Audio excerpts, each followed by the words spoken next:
¿Alguna vez sentiste que no sabes quién eres? ¿Sientes que estás viviendo en automático, desconectado o desconectada de ti, como si fueras un invitado en tu propia vida?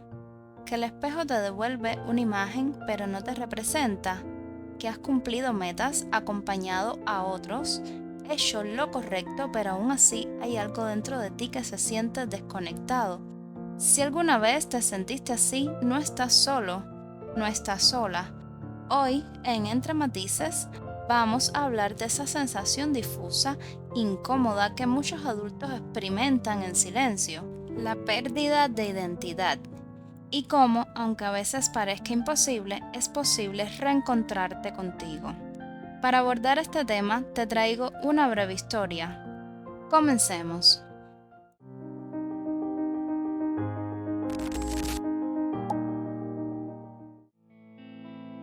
Paula tiene 42 años. Hace tiempo que no sabe quién es.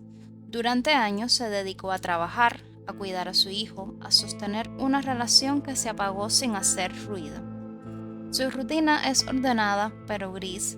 Se despierta, se viste, va al trabajo, vuelve, cena algo frente al televisor y se duerme. A veces ni siquiera recuerda qué hizo el día anterior. Antes le gustaba escribir. Tenía un blog, hacía poesía, soñaba con publicar un libro. Ahora ni recuerda la contraseña de ese blog. A veces mira su reflejo y piensa, ¿qué pasó conmigo? ¿En qué momento me perdí? No está deprimida, no está mal, pero tampoco está bien, simplemente está. Un día, mientras limpiaba un cajón, encuentra una vieja libreta. Estaba llena de frases sueltas, poemas torpes, dibujos espontáneos. Algunas páginas están manchadas con café, otras con lágrimas que ella no recuerda. La abre con miedo, siente que está espiando la vida de otra persona, pero algo dentro de ella reacciona. Una chispa, un nudo en la garganta, una frase suya que decía: "No quiero olvidar lo que soy, incluso si un día dejo de serlo por fuera". Esa frase la remueve y esa noche, por primera vez en años, escribe algo. Solo una línea. Estoy perdida, pero aquí estoy. Sentirse perdido no es un error, es una señal. Una señal de que algo dentro de ti está listo para cambiar o ser escuchado. Que hay una parte de ti que lleva tiempo en silencio, esperando que le prestes atención. Nos perdemos en el trabajo, en la crianza, en los deberes, en las exigencias externas. Nos vamos moldeando tanto a lo que deberíamos ser que dejamos de ser lo que realmente somos. Y aunque a veces asuste, este momento de crisis de identidad puede ser el inicio de algo profundamente transformador. Pero no deberíamos juzgarnos, porque perderse es humano y también lo es buscarse. Porque encontrar tu identidad en realidad no es ir a buscar afuera quien deberías ser, sino volver a ti. Pero, ¿cómo se empieza?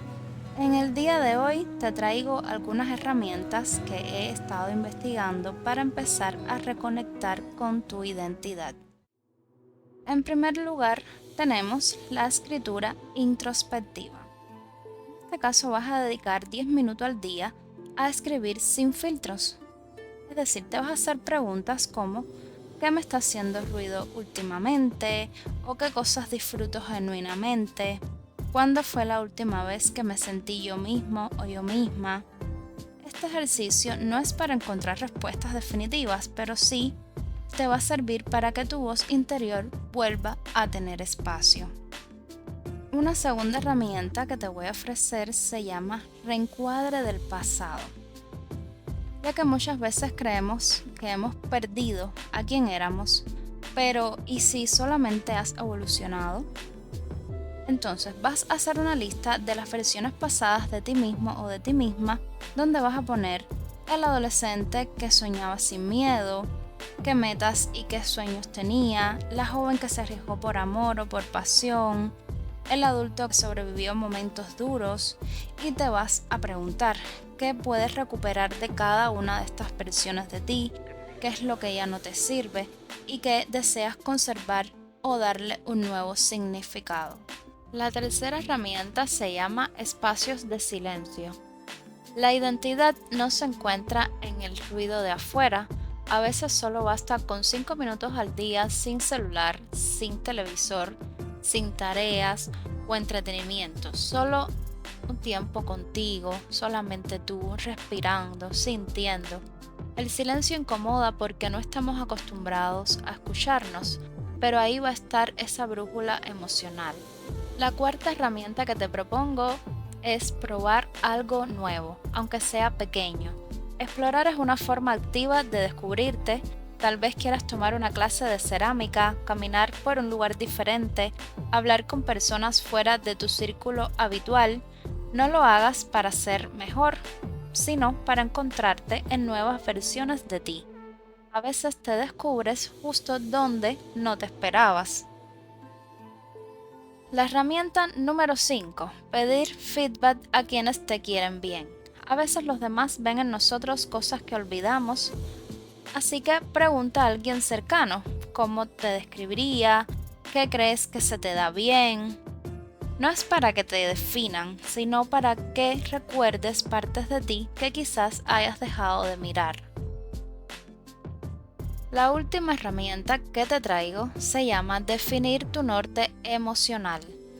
En vez de pensar, quiero ser médico, quiero tener una casa, quiero tener un carro, prueba con lo siguiente.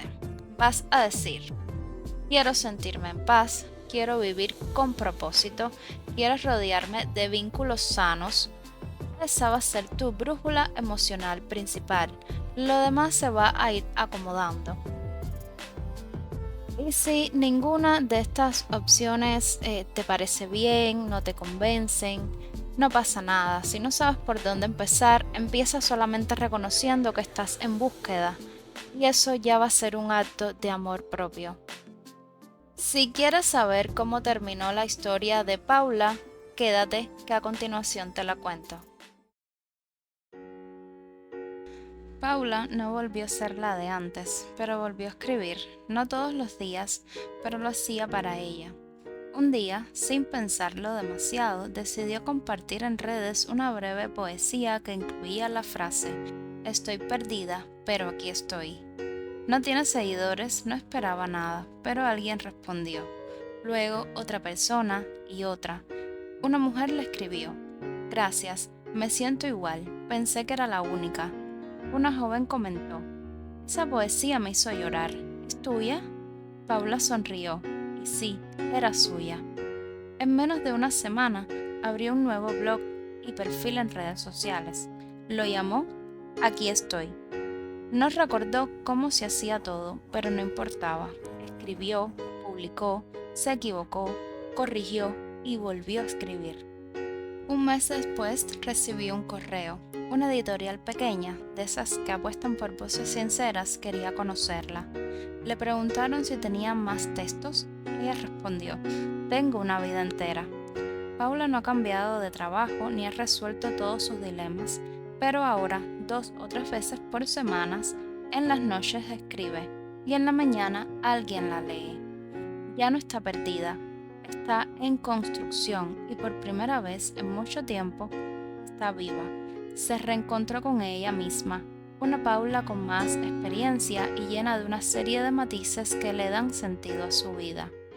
Perderte no es un final, es una invitación a empezar de nuevo, con otras preguntas, otros sueños y sobre todo con más compasión hacia ti mismo. Ahora te pregunto yo a ti, ¿alguna vez sentiste que te habías perdido? ¿Qué te ayudó a encontrarte? Déjame saber estos detalles porque así podemos ayudarnos entre todos. Y si este video te movió, te invito a darle like, suscribirte y compartirlo con alguien que también esté buscando su propio camino. Nos vemos en el próximo video donde seguimos mirando la vida entre matices.